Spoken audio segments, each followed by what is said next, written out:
Welcome to Indie Beacon Radio, where creative souls can find help in marketing their creations. You can send questions for each show on Twitter using the hashtag IndieBeacon. Now sit back and enjoy learning about our guest for this show. All righty. Welcome to today's show. I have TJ DuBois with us, and this is your host, Beyond Bourgeois. TJ, let's start with the basics. What got you into writing? Well, when I was a teenager, I think it was kind of just a way to express some things that were going on inside myself. I didn't really want to write for any specific reason. It was just kind of like therapy and just kind of just a hobby, just to jot things down, you know. Okay. And you and your wife have been writing some books. Tell me about that. So she put out The Glass Mask, which reflected on her coming out of a domestic abuse relationship last summer. And then me and her co-wrote a poetry book that followed the path of the writing process of that book. And then we co-wrote a paranormal book last October, which was Ransom, Texas. And that kind of kick-started our writing spirit. And so between Thanksgiving and 2 weeks into December, we wrote like 3 books. We both took time to write our own romance book. Mine will be out March 17th might be out March 12th. Hers will be out February 12th. And then during that time, I also wrote a poetry book, which will be out soon, February 5th. Okay, so let's go back to Ransom. Let's start with that one, since that was the one you guys co-wrote. Tell me what that one's about. So that one is, it started out as her story. I kind of helped her put it together and everything. So she describes it as like a dusk to dawn.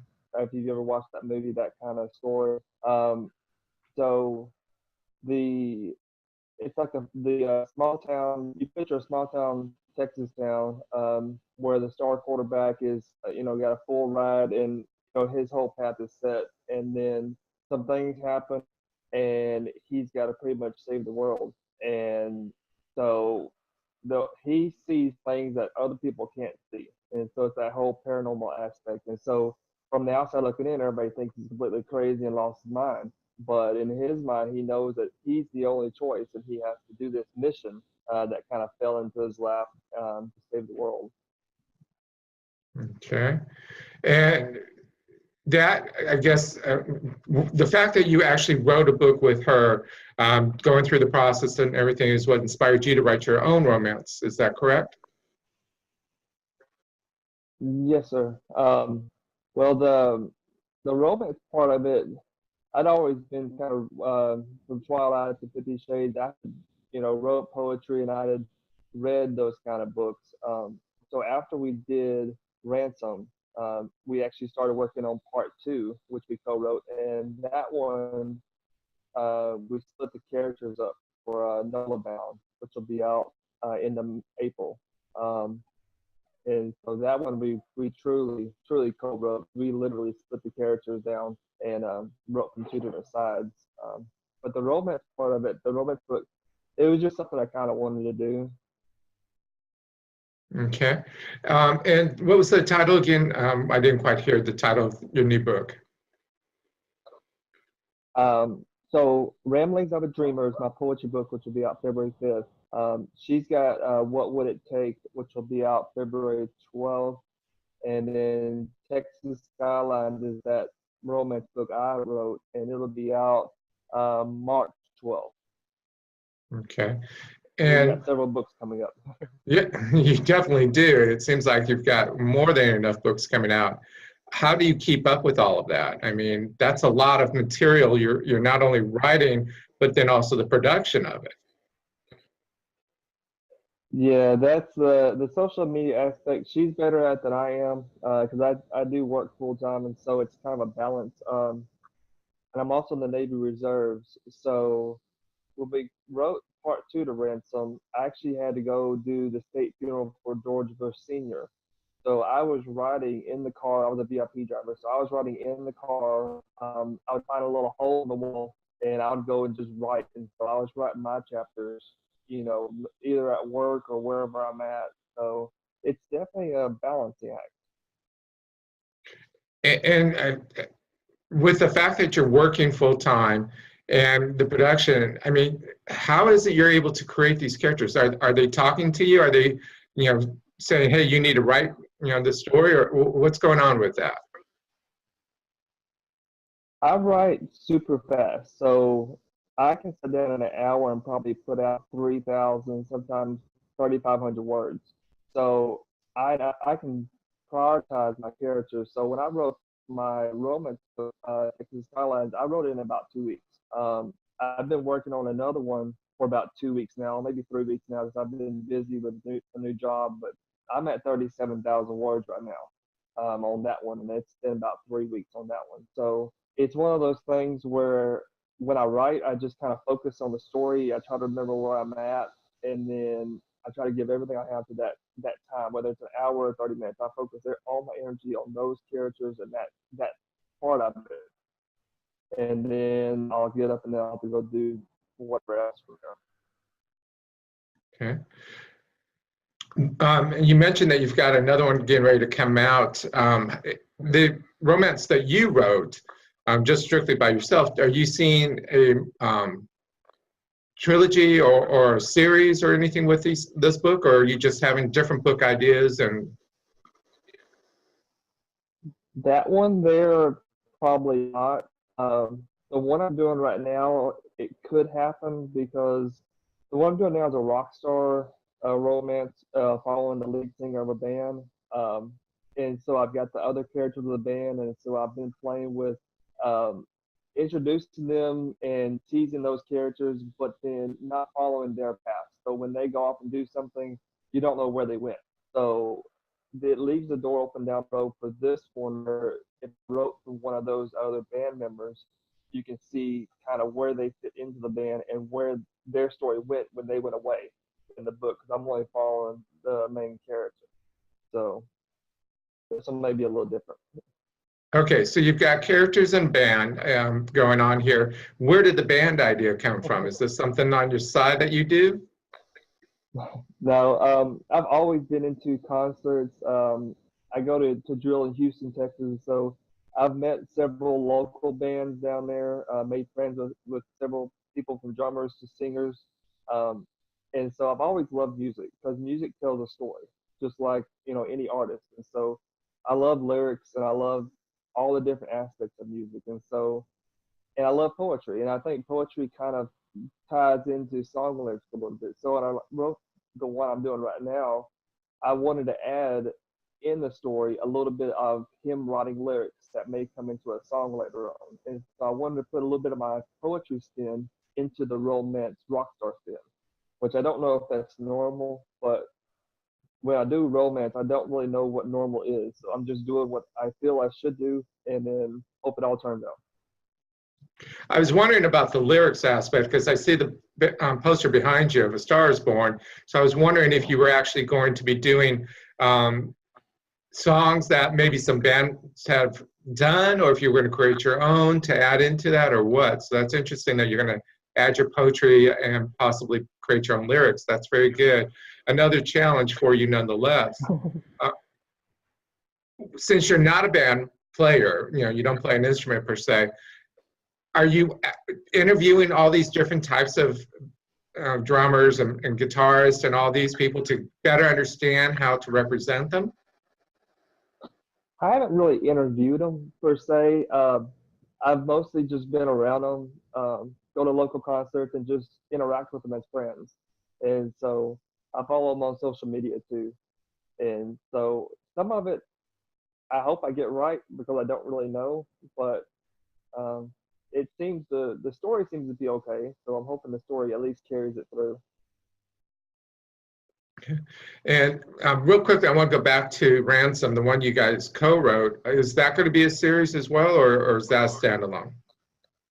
That one is the series. So, like I said, when I did the state funeral, we worked on Nola Bound, which is part 2 to Ransom, and that one's going to be out April 30th.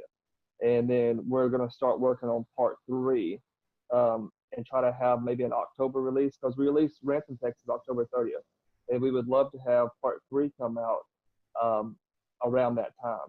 And then we just got back the audio. We have a gentleman that's doing the audio for Ransom Texas, and so he just finished it. So we're putting the audio part of Ransom Texas into motion now and getting the final details worked out for that.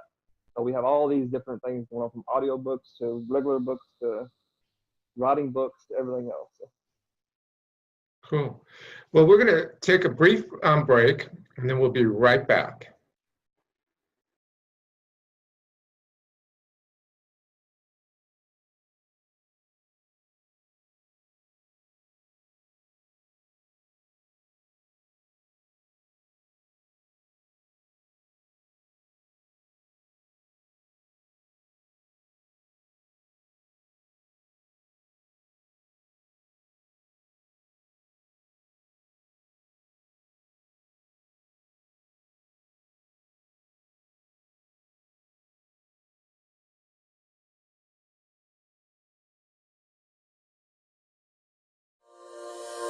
Indie Lector is a store for serious readers and indie authors. Find great talent at indielector.store and save money on books with their book club.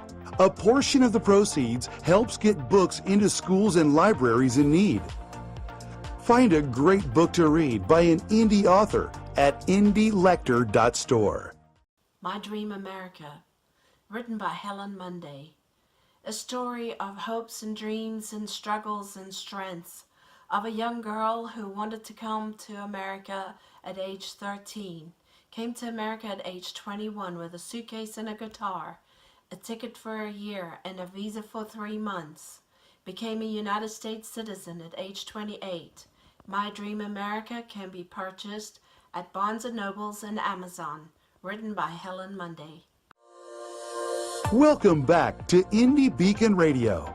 Don't forget to like us, follow us, or subscribe to one of our many channels.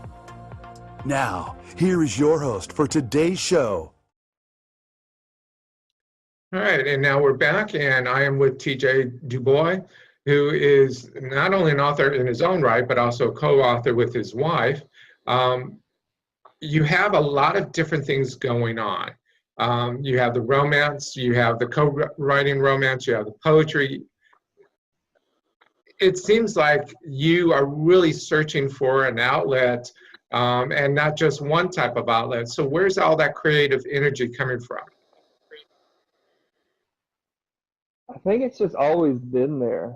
I've always loved the challenge, and I've always loved to try to express myself, but writing's always been one of those things to where I don't have to just write from my own feelings. I mean, everything has a little piece of me in it, but I can write from characters. So just like a good story, you can get into a story and lose yourself. So the project I'm working on right now, I wrote something kind of a lyrical thing from his perspective, because he starts out in a darker place and ends up in a better place. And so I wrote from that character and didn't put any context into it and just posted it online, some of those lyrics. And my mother-in-law was like, "Oh my God, you're depressed," and everything, not knowing I was writing from a character. And so just to have that impact that you can write and express not only your own feelings, but feelings of a completely different character and have an impact on the world, kind of neat. It is very exciting, and I'm sure you've got a lot of characters that are dying to come out. So we'll see how that progresses. Your poetry, how do you describe your poetry, specifically the book that's coming out?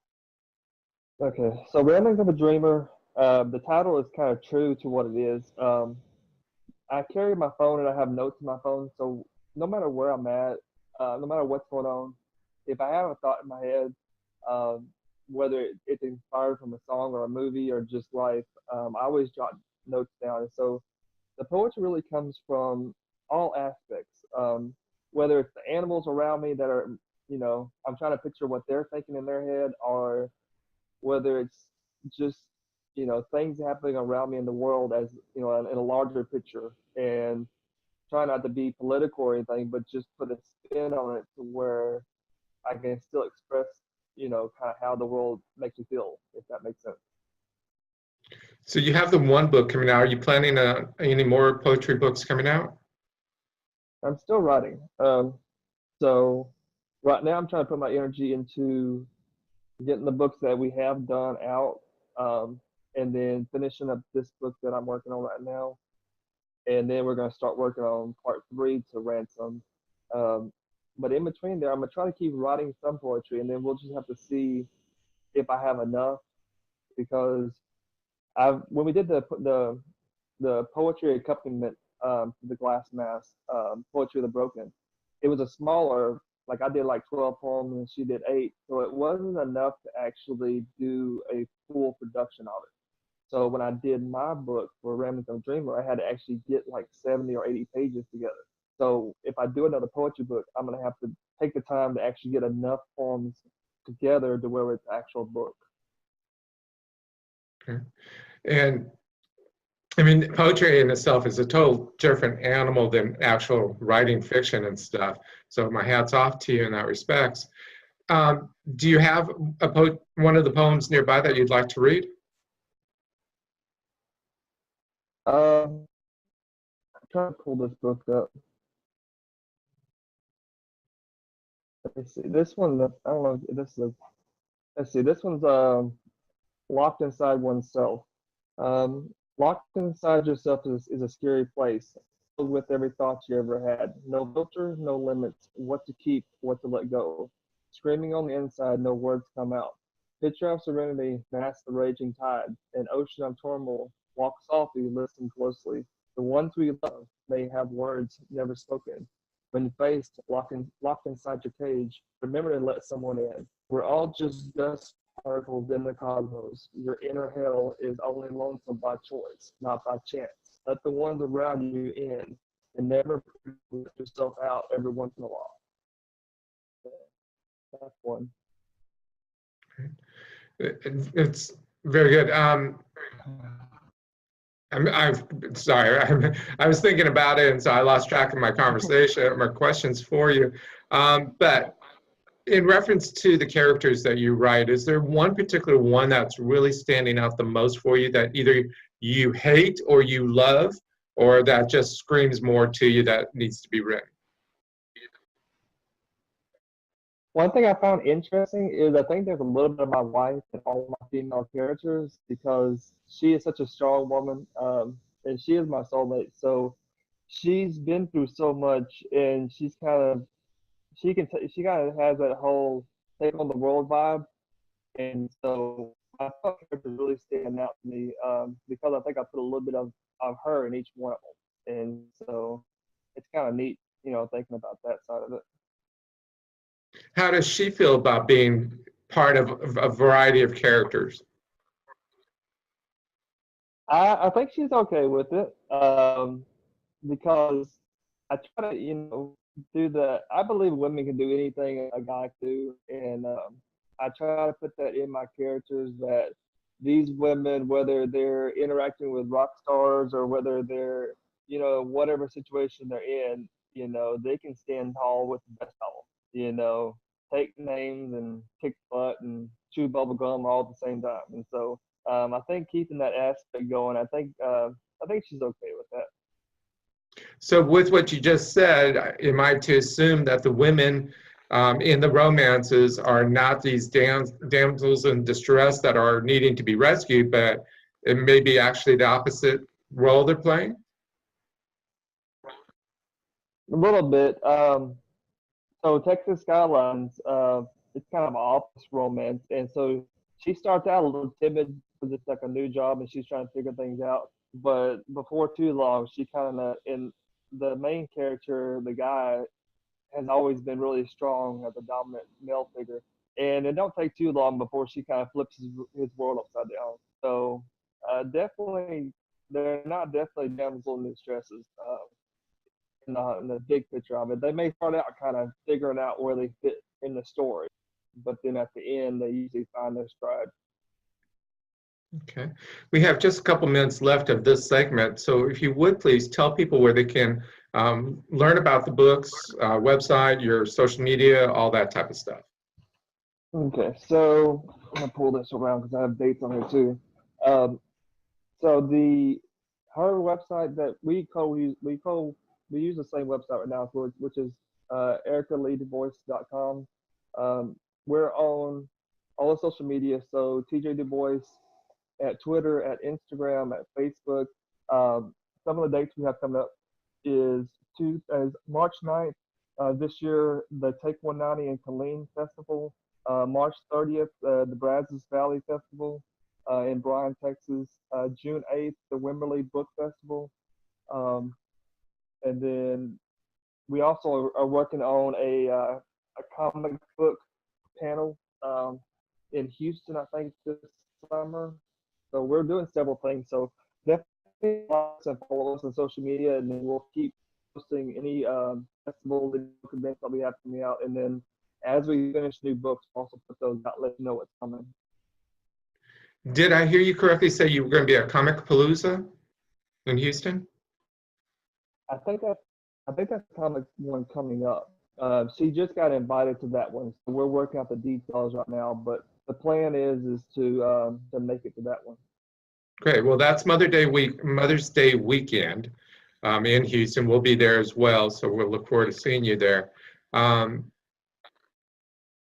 Your Twitter, Facebook, and Instagram was TJ DuBois, and your wife's is EL DuBois. Is that correct? Yes, mine has author on the end, so TJ DuBois author. Okay, good. So we'll make sure we share that. So we're going to step away again for our last break, and we'll be right back. What would you do if you found out everyone on the town council were thieves and murderers?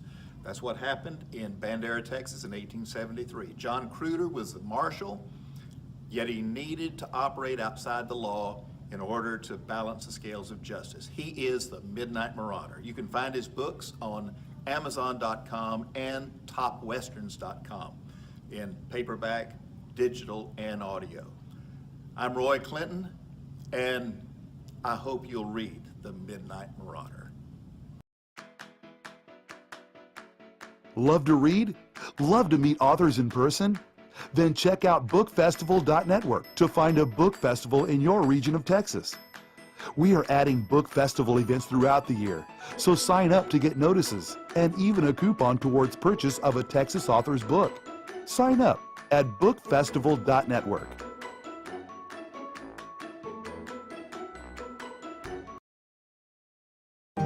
The Holy Spirit is gifting our children and grandchildren, and they are naturally able to show God's power to the world. Amazon bestseller Anne Lynn Noble and her granddaughter Carlisle capture insights and learnings of growing spiritually through the pages of Glow and Grow in the Grace of God. This inspirational novel provides perspectives on biblical truth from a young believer and her grandmother exploring spirituality.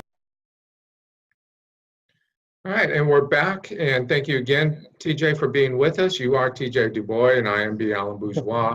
TJ, what would you say to somebody who's inspiring or wanting to be a writer?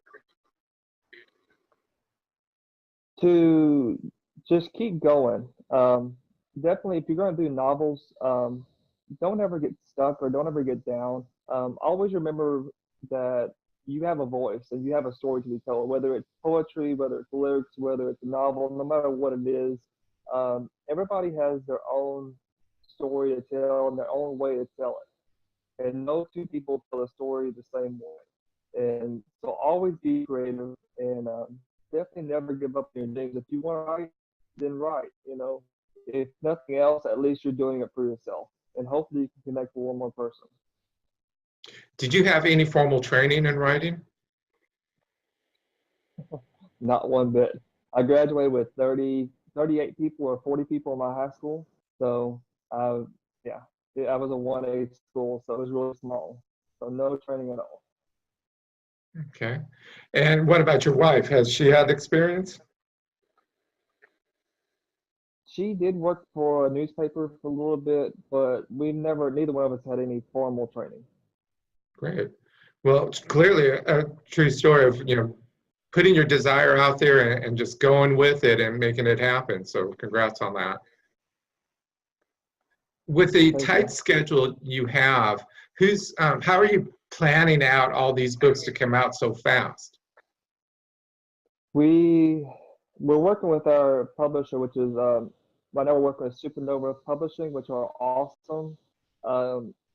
Sometimes we feel like we're overwhelming them a little bit, but we're just trying to get the books as many as we can and then find where they fall in the schedule. Like when we did the romance books, we gave them to them, I think, the beginning of December. We said, hey, it would be nice if we could do, at least one of these around Valentine's Day weekend. And so they picked her book to come out around that time. But we try not to give them, we don't try to put them in a corner where we just say, hey, here's a book. It would be nice if this might happen. And then if it works out, it works out. So it's kind of in their hands. Well, great. Well, I want to thank you very much for your time, and we wish you the best of success with all these books, and we look forward to seeing what other ones you guys create. Well, thank you so much. You're welcome. You have a great day. You too, sir. Thank you for listening to Indie Beacon Radio, where creative souls can find help in marketing their creations. To learn more about Indie Beacon services, to be a guest on the show, or to advertise on our show, please visit our website at indiebeacon.com.